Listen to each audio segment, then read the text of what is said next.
It's the 30th. There has been 2 days of fighting. Major General John Pope has been throwing the Army of Virginia against Major General Stonewall Jackson to no avail. Yesterday, Jackson was reinforced by the rest of full General Robert.E. Lee's Army of Northern Virginia. This morning, before the sun rose, the last of Major General James Longstreet's men arrived. At dawn, they got into position. The forces are prepared for another day of battle.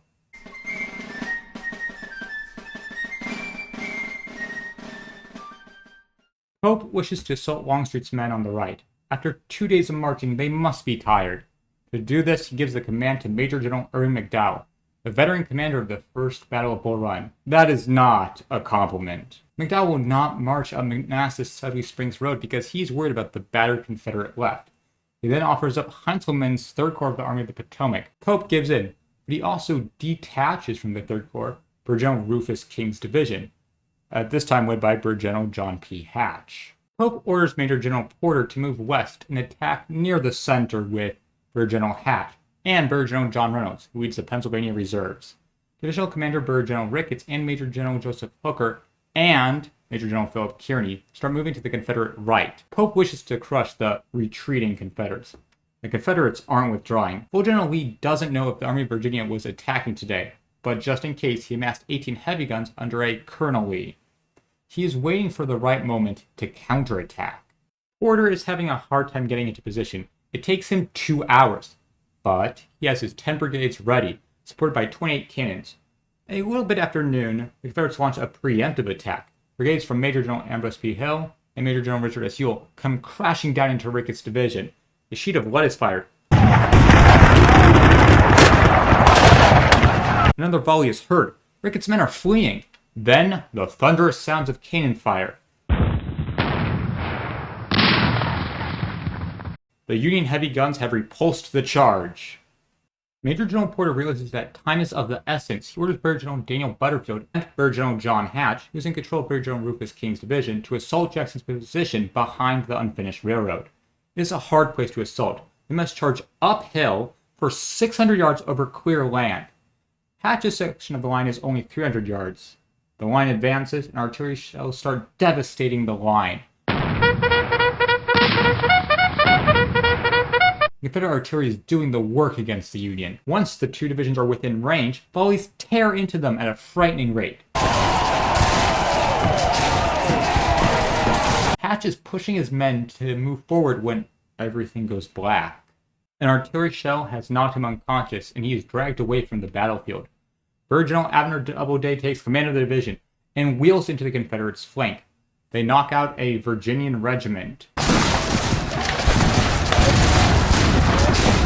but soon find the rest of the Virginia Brigade and the Louisiana Brigade hounding them with gunfire.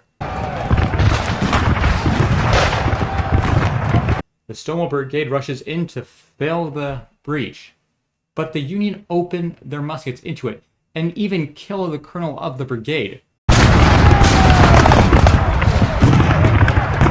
The New Yorkers under Hatch march forward, and one of them is hit by a stone? The Virginia and Louisiana brigades are out of ammunition and have resorted to rocks. Doubleday and Butterfield are doing well, but are in desperate need of reinforcements. Reinforcements that do not come. Major General James Longstreet is overlooking the battlefield. He sees Jackson's desperate situation and sends an order to his artillery commanders.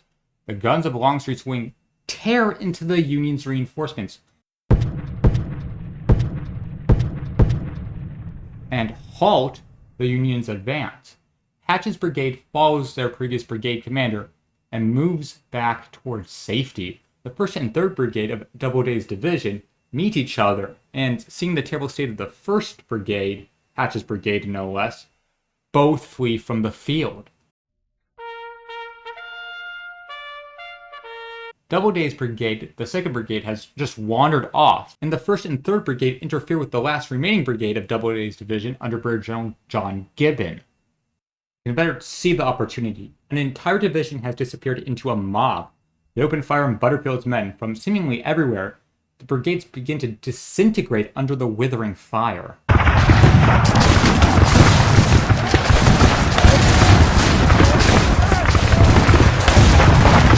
Major General Fitzporter is seeing his attack fail. He needs to help Butterfield and sends in the 1st Brigade of his 2nd Division by Lieutenant Colonel Robert C. Buchanan. Don't let his low rank fool you. This man is an expert.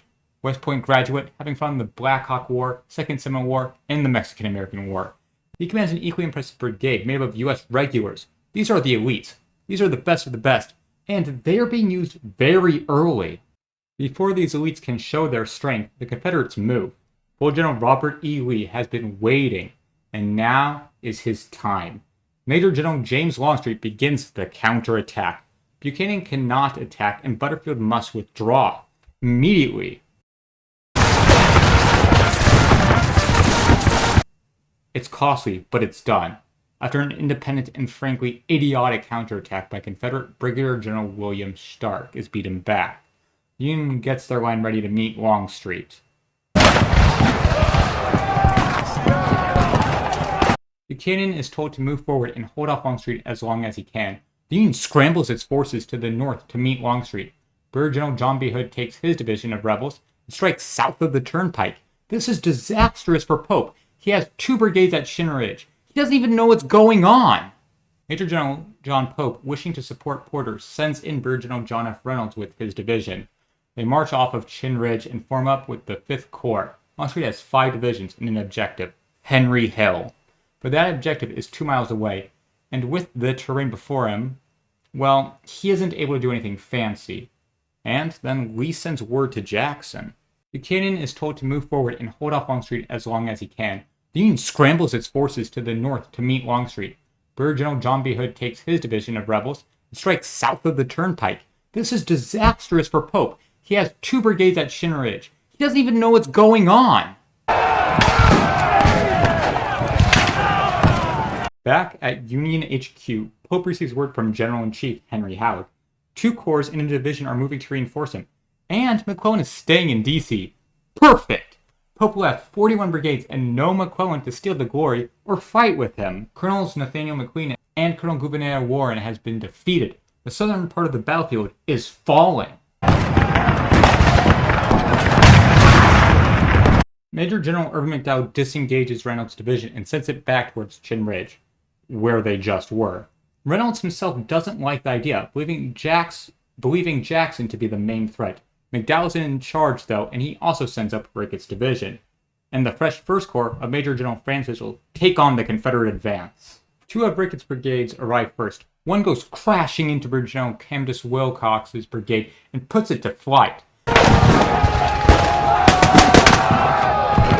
The other brigade gets ready for the enemy, but their brigade commander is killed, and the brigade breaks.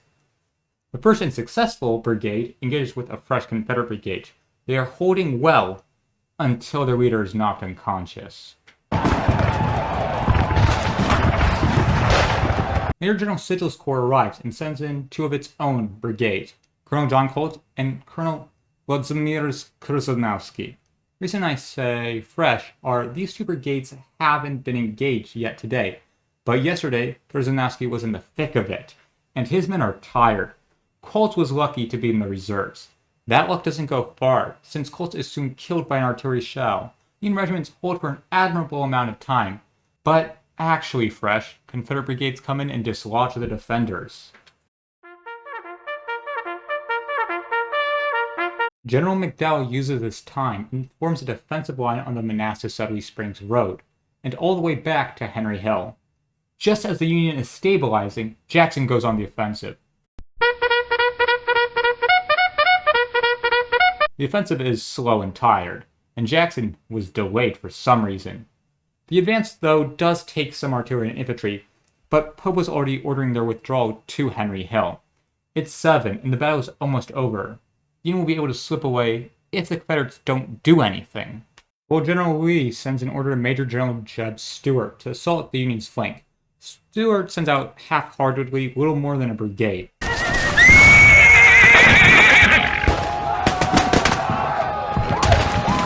They engage Brigadier General John Buford's cavalry. The Union loses a regimental commander, and Buford is wounded. After a hard-fought battle, the Confederates limp away, but the Union's cavalry has been left ineffective for the foreseeable future. Oh, God. The Union army itself quietly walks away from the battlefield. Bull Run has been lost again. The Confederates let them walk away. They themselves are tired and low on ammunition. Lee is not pleased, though. He has won a great victory, but the enemy eludes him. His home state of Virginia has been destroyed by war. He has nothing but corpses to show for it. And there are a lot of corpses. The Union suffered 1,747 killed, 8,452 wounded, and 4,263 missing or captured. The Confederates suffered 1,096 killed and 6,202 wounded. That means the Union suffered a 22.5 casualty rate, and the Confederates 16%. The future is uncertain, but what is known is that the Union Army, their only major defense in between Lee and DC, has been broken. Hello, it's the entire Civil War Week by Week team here, and I'm pleased to announce I have created a Patreon. I'd like to thank Kevin Mack, who has already joined it. It means the world to me. I'm not saying that you should join.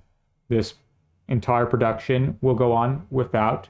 It's just if you have the money, and only if you have the money, and you would like to give it to me, I would gladly accept it and forever be in your debt.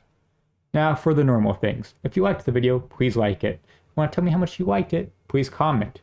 If you want to check out what has happened last week, you should be seeing that around now. If you really want to understand the war, you should be seeing a playlist about it right now. Thank you all, and I shall see you next week.